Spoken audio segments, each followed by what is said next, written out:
Di bagian barat wilayah Land of Dawn, terdapat dua suku atau ras yang saling bermusuhan. Ras tersebut adalah ras Wildsat dan ras Hyetala Grassland. Kondisi wilayah kedua ras tersebut jauh berbeda.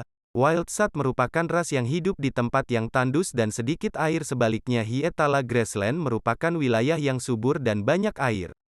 Ras dari Wildsat terkenal dengan keahlian bertarung jarak jauhnya.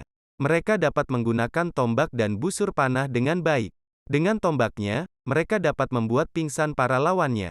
Selain itu, untuk pertarungan jarak dekat, mereka menggunakan belati yang selalu siap digunakan ketika musuh mendekat. Moskov merupakan salah satu keturunan ras Wildsat yang terkenal akan kehebatannya dalam bertarung. Ia telah berlatih menggunakan tombak sejak kecil hingga dewasa.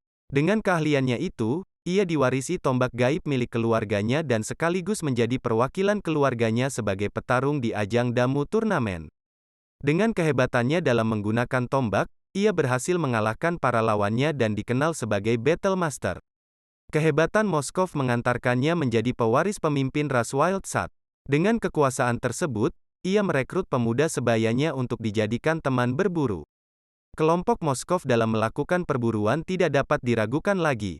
Mereka selalu membawa pulang hasil buruan untuk dibagikan ke seluruh warga-warganya. Hal tersebut membuatnya dihormati dan dicintai oleh warganya.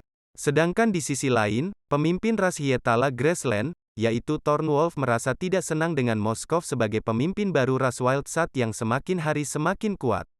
Ia ingin menghancurkan kedamaian ras bebuyutannya dengan melancarkan serangan tak terduga.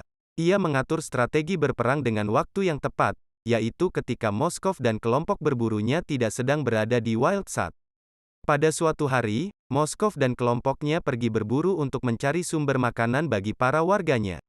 Mendengar kabar bahwa Moskov tidak sedang berada di desanya, maka Raja Thornwolf melancarkan serangannya saat itu juga. Mereka membantai seluruh ras Wildsat yang ada di desa Wildsat. Pemukiman warga Wildsat menjadi merah seakan-akan lautan api.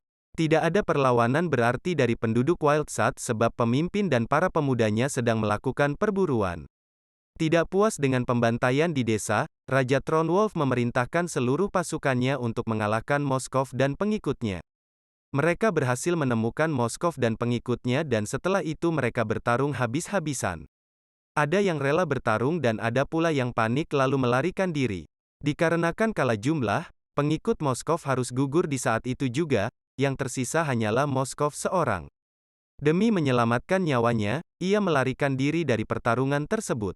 Setelah pembantaian yang menghancurkan desa Wildsat oleh pasukan Raja Thornwolf, Moskov merasa terjatuh ke dalam jurang kegelapan. Dalam kehancuran dan kehilangan yang mendalam, Moskov merasakan panggilan kegelapan menuju Abyss of Shadow, tempat kekuatan kegelapan bersarang. Di sana, Queen of Doom, penguasa Abyss, melihat potensi besar dalam dirinya dan memilihnya sebagai seorang murid. Dalam pelatihan yang keras dan penuh tantangan, Moskov menciptakan aliansi kegelapan dengan kebencian dan keputusasaannya. Kekuatan Abyss meresap ke dalam dirinya, mengubahnya menjadi sosok yang tak terkendali, dikenal sebagai The Spear of Quiescence. Dengan hati yang dipenuhi dendam, Moskov merancang sebuah rencana untuk membalas pembantaian kaumnya di tangan Raja Thornwolf. Pertempuran epik antara pasukan Abyss dan Grassland pun tak terelakkan. Moskov, bersama pasukannya yang penuh kebencian, tiba di tanah yang pernah menjadi desa damai Wildsat. Ketika ia bersiap untuk menghadapi Raja Thornwolf, pertarungan sengit meletus di antara mereka, menciptakan gemuruh di sekitar tanah yang pernah dihancurkan. Dengan kekuatan Abyss yang memenuhi setiap serangannya, Moskov menghancurkan pasukan Thornwolf dan pada akhirnya menghadapi sang raja sendiri. Dalam klimaks pertarungan, Moskov berhasil mengalahkan Thornwolf. Namun, di tengah keberhasilannya, Moskov memutuskan untuk tidak membunuhnya. Sebaliknya, ia memilih jalur perdamaian dengan mengekspos kejahatan Thornwolf kepada penduduk Grassland. Keputusan itu membuktikan bahwa kekuatan sejati tidak hanya terletak pada kemampuan bertempur, tetapi juga dalam kemampuan untuk memilih kebijaksanaan dan keadilan. Moskov, yang dulu diwarnai oleh dendam, kini menjadi pahlawan yang membawa perdamaian dan harapan ke Land of Dawn. Dengan memahami bahwa perdamaian lebih kuat daripada balas dendam, Moskov mendedikasikan dirinya untuk membangun kembali hubungan antar ras dan membuktikan bahwa kekuatan sejati terletak dalam kebaikan dan persatuan.